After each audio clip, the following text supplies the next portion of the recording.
Саламатсыздарбы, назарыңыздарда күн тартиби программасы. Бүгүн пленардык жыйында адегенде эле эл өкүлдөрү жолдо болуп жаткан жол апаттарына тынчсызданууларын билдирди. Айта кетсек, акыркы 2-3 күн ичинде эле 19 киши мерт кеткен. Мындан улам депутаттар тез арада коопсуз өлкө программасын ишке ашырып, бул долбоор үчүн кайдан болбосун каражат табуу тууралуу сунуш талаптарын айтты. Мындан тышкары жогорку кеңештин пленардык жыйынынын күн тартибинде атмосфералык абаны коргоо, экология жөнүндө жана ошондой эле алкоголдук индустрияны жөнгө салуу боюнча бир катар мыйзам долбоорлору талкууланууда. Мына ушул боюнча кененирээк билгиңиз келсе, алдыңкы 10 мүнөттө биз менен болуңуздар. Бүгүн сиз жол кырсыктарынын алдын алуу боюнча маселени козгоп, өзүңүздүн аябай тынчсызданууңузду билдирдиңиз. Эми айтсаңыз, бир ушу жол кырсыктарынын алдын алуу, азайтуу боюнча сиз кандай бир сунуш пикирлерди айта алат элеңиз? Эми жол кырсыктарын алуу боюнча мына өзүңүздөр көргөндөй акыркы айларда, акыркы күндөрдө болуп көрбөгөндөй жол кырсыктары катталып атат. 4төн, 5тен, 10дон мына кече жакында да адам өмүрү кыйылып атат. Ошондуктан мен Ички иштер министрлиги көзөмөл кылыш керек. Транспорт министрлиги жолдун сапатына жооп бериш керек. Анан каттоо кызматы. Мен ошондой сунуш киргиздим, үчөө бир жакшы сунуш бериш керек. Эгерде кандай мисалы жоопкерчиликти күчөтүү болсо, депутаттар колдоп бергенге даяр. Себеби мына өзүңүздөр көрүп атасыздар, тажрыйбасы жок, жол кырсыгын сактабайт, ылдамдыкты катуулатат. Жана орусча айтканда выезд на полосу встречный движение. Ар бир 3-чү кылмыш ошондой болуп атат. Ошонун кесепетинен жол кырсыктары катталып атат. Жанагы транспорт министрлиги деген мен өткөндө да ушул маселени көтөргөм.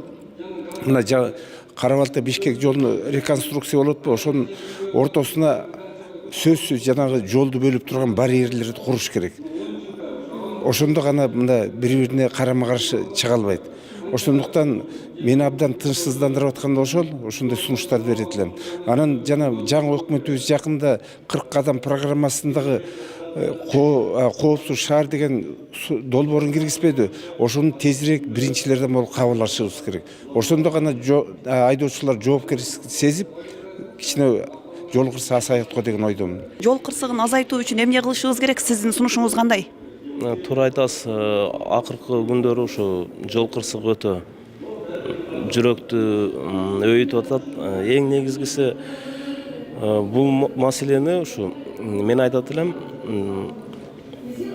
праваны берген маалда өтө ушунда өтө кылдаттуулук менен караш керек болуп атат да. Анан ушул жерде штрафты буга чейин көтөргөнбүз, жанагы мас абалында айдагандар боюнча да. Буну да күчөтүш керек деп айтат элем. Андан сырткары ушу мен жеке оюм болчу. Буну апчык элекмин. 25 жаштан 25 жашка чейин ар бир айдаган жаш айдоочуларды кайрадан пересдача деп коет го, жанагындай кайра экзамен тапшырып өткөнгө ушундай бир контролго алыш керекпи деп ойлойт элем да. Көбүнчө жол эрежесин билбегендиктен, же болбосо машинаны кандай бир акыбалда башкарып кайра же болбосо өзүнүн өмүрүн, башка бирөөлөрдүн өмүрүн сакташ үчүн ушундай бир акыбалдан окуш керек да кайрачы. Коопсуз шаар программасы тез арада ишке ашыш керек деп айтып атасыз. Бул программа болсо өзүңүз билгендей 5-6 жылдан бери бир туңгуюкка келип калган сыяктуу көрүнүп атат. Сиздин пикириңиз кандай? Эми ушул боюнча уланып кете береби же кандай бир чараларды көрүшүбүз керек? Эки жолу бизде тендер болгон. Тилекке каршы булар тендерлер өтпөй эле мындай көп проволочкалар болуп, дагы эле ушул проект ишке ашырбай жатат да.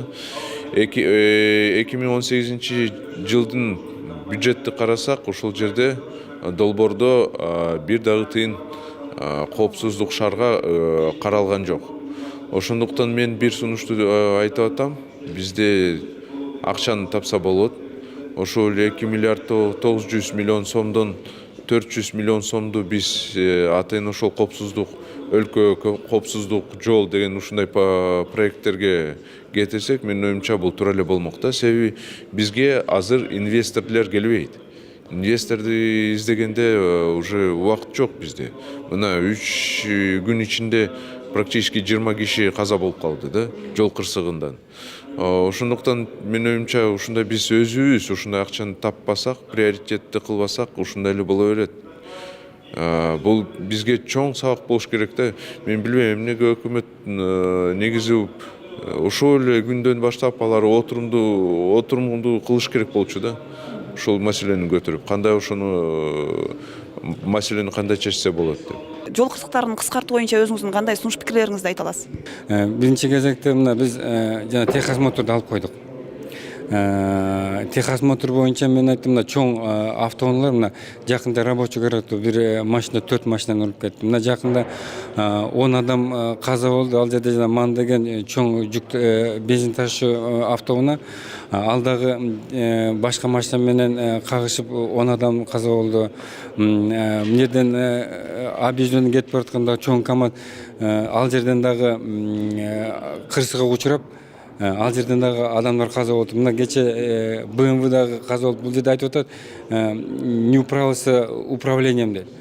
Мен оюмча кээ машиналардын техникалык жактан көзөмөл болбогон жагына дагы эсептеш керек да.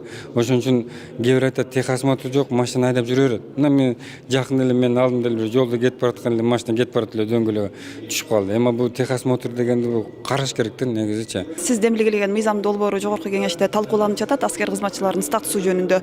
Буга чейин бул комитеттерде талкуу болду эле, анан кандай сунуштар айтылып атат?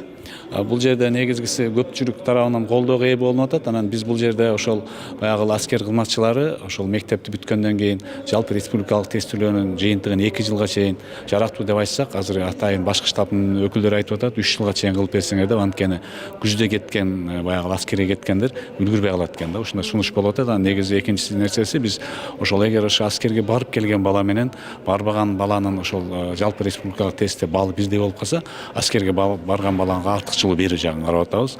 Анан кээ бир бул мыйзамда ошо эки нерсе бар, бирок кээ бирлер сунуш берип атат, аскерге баргандарды керек болсо мамлекет бекер окутуп бериш керек деп. Анткени чет мамлекеттерде, даже ошо жеке менчик мектептерде мамлекеттер аскерге баргандарды бекер окутат экен да. Эми азыр көрөбүз, сунуштарды кабыл алып көрөбүз го. Айтсаңыз, бизге аскерге жабой качат да көпчүлүк балдарчы, анан кээ бирлер бул менин ыйык милдетим деп барышат.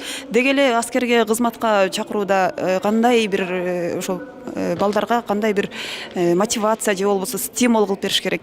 Азыр эми бизде мотивация бар азыраак. Мисалы үчүн аскерге барбагандар укук коргоо органдарына, прокуратурага ишке кире албайт. Эми эгер биз азыр ушул ОРТны да жалпы республикалык тестөөнүн дагы эгер 3 жылга чейин кылып берсек, анан баягы аларга артыкчылык берсек, аскерге барганда бул кичине кызык болот, анан балдарда ушул кичине патриоттук сезим көбөйөт деген ниет да. Алкоголдук өндүрүш боюнча бир мыйзам каралып атат. Мында этил спиртин мыйзамсыз үй шартында өндүрүп саткандарга тыюу салуу боюнча сөз болуп атат. Мында көзөмөлдү Айыл чарба министрлиги кылыш керек деп атат да. Кантип жасайт бул министрлик? Эми мен бүгүн суроо бербедимби? Бизде эмне деген спирт заводдор мамлекеттин алкагында турчу эле да. Спирт өндүргөн компаниялар эч качан банкрот болбош керек. Спирт бул убыточный продукция эмес. Спирт чыгаргандар ар дайым прибыльный болуш керек. Мына бизде эң биринчи кемчилик мамлекет өзүнүн алкагында турган спирт заводдордун баарын искусственный банкрот кылып туруп, бирөөлөрдүн интересине карап жок кылган да. Бүгүнкү күндө спирт чыгарган компания ошол чогуу арак чыгарып атса, муну контролдош өтө кыйын. Мен бүгүн суроомду айттым. Ошон үчүн бул спирт чыгарган компанияларды же спиртти чыгара турган мамлекеттик мекемелер монополист болуш керек. Мамлекет көзөмөлдөш керек. Мамлекет спирт чыгарган мекемени көзөмөлдөп, өздөрү спиртти берип турса, аны канчалык чыкканын өздөрү санап алат да. А бул жерде спиртти да чыгарып атат компания, бу жерден арагын да куюп атат. Муну кантип караганга болот? Ошон үчүн бир чыгарылып аткан, өндүрүлүп аткан продукцияны спиртти мамлекет өз көзөмөлүнө толугу менен алмайынча бул жерде айтыш кыйын. Анан бүгүн Минсельхоз көрүп атат, анан Минсельхоз тиги контролдойт экен дегенде, муну өкмөттүн токтогон мурун чыккан, мына бүгүн өздөрү айтып атат, контрол кылынган жок деп. Буга чейин контрол кылынбагандан кийин мындан ары да кылынбайт. Урматтуу телекөрүүчүлөр, сиздер Жогорку кеңештин басма сөз кызматы тарабынан даярдалган күн тартиби программасына ортоктош болдуңуздар. Ал эми биздеги кабарлар менен кененирээк 3W-Чекит-Кеңеш-Чекит-KG сайтынан жана парламент радиосунан кабардар боло аласыздар. Саламатта туруңуздар.